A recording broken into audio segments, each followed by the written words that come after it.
Hi and welcome to my channel. So, no jobs in the UK. Look, if you're currently applying for jobs to work in the UK, whether you're in the UK physically at the moment or you're still out of this country, it can feel like a very endlessly daunting process. What is really happening? What is the reality on ground? Because it's absolutely crucial that you are aware of the numbers, the figures, the data, and what is going on so you're not wasting your time. So if you're new to my channel, you're obviously welcome. And in today's video, I'm going to tell you exactly how many vacancies they have and in which sectors so that it can give you some perspective as to where you are at the moment. So if you haven't joined this family, take this opportunity right now to hit the subscribe button below because you want to be the first person that is notified every single day when I drop a new video on here. I'm somebody that I'm very passionate about career progression opportunities in the UK, visa sponsorship opportunities to move to the UK or switch if you're already in this amazing country. But really, career progression is what I'm very much keen on because once you're here, there are lots of opportunities. But guess what? Nobody's going to dangle them in front of you. So you need to make the active effort to be able to go for the best opportunities only, because that is why we sacrifice so much to get here. So we can eventually earn a lot of money, work less, and retire early. So, like I said, where are you watching from at the moment? Which country? I just want you to drop your country in the comment section below just so it can give me some ideas as to who I'm dealing with and exactly where you are in the world. Also, I'm going to say that there are very interesting statistics because the numbers are now in for 2024. And guess what? You will be surprised. Especially if you're somebody who has seen loads of jobless people in the UK. There are thousands of overseas workers, especially, that are currently in the UK and they've got no jobs. And so sometimes they are saying to me, Melvis, how come I am in the UK, I've got no job, and there are people out of the UK coming to this country and getting visa sponsorship? Is it not better to recruit those of us that are already in the UK? And that's just questions like that you can get to ask yourself. I totally get that, and we're going to talk about it. By the way, if you're not aware, if you check the comment section, you're going to see my contact details. It's my WhatsApp number as well as my email address. You're also going to see a link to my free newsletter. It won't take you 20 seconds to join. You drop your name and email address and you're part of it so that I send those UK updates directly to your amazing inbox.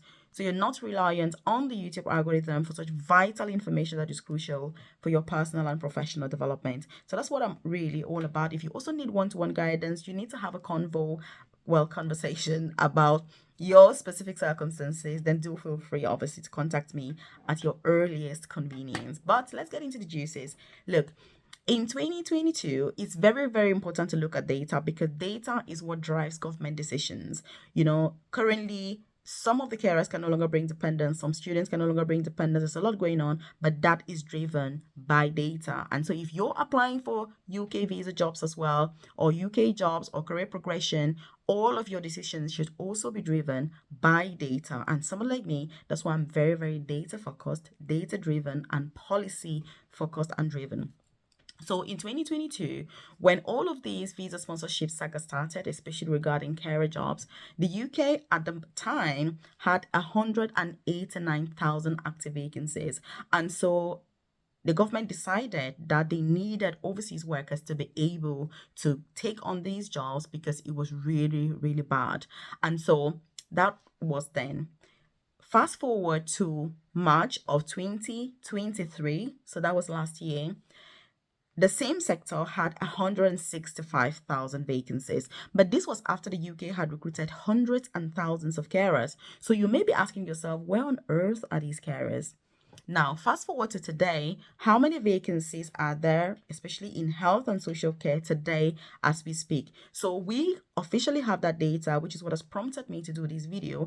And there are now 158,000 vacancies today as we speak in health and social care. Some of the care homes have actually closed last week. Two of the biggest care homes in the UK, or some of the biggest care homes in the UK, announced that they were closing some of their care homes because they are not able to recruit carers. And so why is it that care homes are closing? Because they don't have staff. The NHS is closing some wards because they cannot afford staff. They haven't got staff, but you've got lots of people that are applying for jobs. That is what we're going to focus on. And I know that videos like this are Very few people normally watch this type of videos, but these are the juicy videos. This is the information that you need in order to make your decisions, because they are very, very policy driven. And as I'm somebody that, by the way, if you're not aware, I started my UK journey as a carer as well. And then I studied nursing in the UK. I've gone on to do 2 master's programs, and I now work as an advanced nurse practitioner, which is the most senior clinical nursing job. So I am very keen on policies, data, because that's what should drive your decisions. I make my decisions based on the data that I've got in front of me, not based on emotion or based on anything else. No, it's based on data, and that's how you should be. So I also have a private career coaching program, by the way. If you check the description box somewhere here or the about section, of this channel, you see information about that program. It's not for everybody. It's only for the top 1% of people that, like me, are interested and invested in personal and professional development. So if you need support applying for visa sponsorship jobs in the UK, moving to the NHS, let's say you're in domiciliary care, you've got student visa, you're on a dependent visa, or any visa for that matter, and you're looking to move to the NHS, I can support you with that process. You're looking for apprenticeships, which is where you work and study at the same time while getting paid, I can support you with that. In fact, at the moment, there is recruitment currently open for people that want to become nurses in the UK. And this is an apprenticeship program, which is where you work, study at the same time, and you're paid, and your employer pays your tuition fees. So these are opportunities that you do not want to miss. So if you check out the previous videos that I've shared, about the previous 3 videos or so, you're going to see all of that information on there on this channel. So please do check out those opportunities. And so, what is really happening regarding recruitment? Now we've established the fact that there are currently over 150,000 vacancies right now. But guess what? According to the government data, they have actually recruited hundreds and thousands of carers. Where are these carers? What is going on? The first thing is that this sector normally, and by the way, what is your situation at the moment? Are you already in the UK? Are you out? Are you applying for visa sponsorship jobs? Which jobs are you applying for? What's your dream job in the UK? Is it working for the NHS? Is it working as a teacher? Is it getting into IT, nursing, medicine? Just drop your dream job in the comment section. Just drop the name of your dream job. If it's doctor, you put doctor. If it's nurse, you put nurse. If it's pilot, you put pilot, just so we have an idea. And also, I like to do content that is tailored to your circumstances and that is beneficial as well for the people that are watching my videos. So this is why that information is helpful, because it helps me to tailor my content. If I realize that everybody wants to become a nurse, for example, or I do more content about that. So that's the reason I ask these questions. So drop that in the comment section below. Also share this video, by the way, with your friends, loved ones, colleagues, so that they're aware, because many people have lost hope with applying for UK jobs, because they're like, hey, I'm seeing all these people in the UK that don't have any jobs, my friends that moved. What more of me that I'm still out of the UK? Let me tell you, that's not really what's going on. And so, one of the things that has happened and the cause of this is that there is a lot of movement and displacement within the health and social care sector, because this is the sector that offers 99.9% of visa sponsorship, like it or not. If you're watching this and you're thinking, Melvis, I've got a degree in this, I have experience in this, I want to do this, I want to do that, it doesn't matter much. There are few jobs currently in the UK that are offering visa sponsorship. Most of them are not. And that is because of need, because of demand, because of loads of different factors. And so what you see is displacement. So people come to the UK, then they move into other things. But the biggest factor that has influenced overseas recruitment overall is the fact that many people have come to the UK through, I don't want to say illegal employers, but through people that don't have any jobs. So they give you a work contract, you've got COS, you have your visa, you move to the UK and everything, but they've got no contracts, which means they have the COS, they can give it to you, but when you get here, you don't have any job. And that is a very disastrous situation to be in, because the UK Home Office has been cracking down massively on many of these companies. And that is why the licenses are being revoked, and hundreds of thousands of people have kind of lost, their sponsorship and all sorts of things. And there's quite a lot that is going on in the UK at the moment. And so This is also one of the reasons why dependents were banned from coming to the UK from those carer jobs. Because if you work in the private sector, you can't bring dependents. But if you work for the NHS, for example, which is the National Health Service, you can't still bring your dependents to the UK. And the reason is to work for the NHS, you cannot use the back door, if you get what I mean. You have to go through everything. It's got to be legit for you to succeed. And that's why the NHS is exempted from many of the restrictions when it comes to immigration. But the private sector, you're dealing with private individuals, and this is where all this shebang is happening. So if you're watching this and you can get a job with the NHS, I'm a huge advocate when it comes to NHS jobs, because as a migrant, you need job security.